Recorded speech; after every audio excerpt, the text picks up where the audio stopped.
Alles, was man macht, wird mehr in seinem Leben. Und was man halt nicht macht, kann halt auch nicht wachsen. Und darum ist auch bei vielen, wo irgendwann einmal etwas anfangen machen, wo es am Anfang Mut braucht und vielleicht alle anderen sagen, das ist nicht so eine gute Sache. Bei denen wird es irgendwann funktionieren, weil sie sind auf ihrem Weg und alle anderen fangen gar nicht an, ihren Weg zu gehen, weil sie denken, es funktioniert ja eh nie. Sind wir wieder beim Denken, funktioniert ja eh nie, also wird man auch nie anfangen können, weil es funktioniert ja eh nie. Und wenn man einmal dann einen Schritt macht, dann passiert vielleicht irgendetwas. Ich glaube, letztes Mal, also passiert irgendetwas, dass man wieder kann sagen kann, ja, es funktioniert ja eh nicht. Ich habe letztes Mal darüber geredet vom Lehrling, wo sich immer, also wo sich selber sagt, ich bin zu langsam.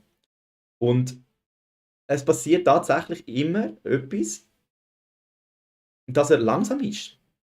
Und also Sachen, ja, einfach kuriose Sachen, wo man auch so denkt, hä, wie geht das? Aber es ist wie eine eigene Sabotage, die passiert, damit er sich wieder sagen kann, ich bin zu langsam gewesen. Und durch das, dass er ja eigentlich nicht langsam ist, muss etwas passieren, dass er einen Mehraufwand hat in der Arbeit. Das heisst, irgendetwas anderes geht kaputt, dass er dort wieder flicken muss. Dass er zu langsam ist. Und zwar nicht, einfach nicht von seiner eigentlichen Arbeit, sondern halt, weil irgendetwas dazukommt.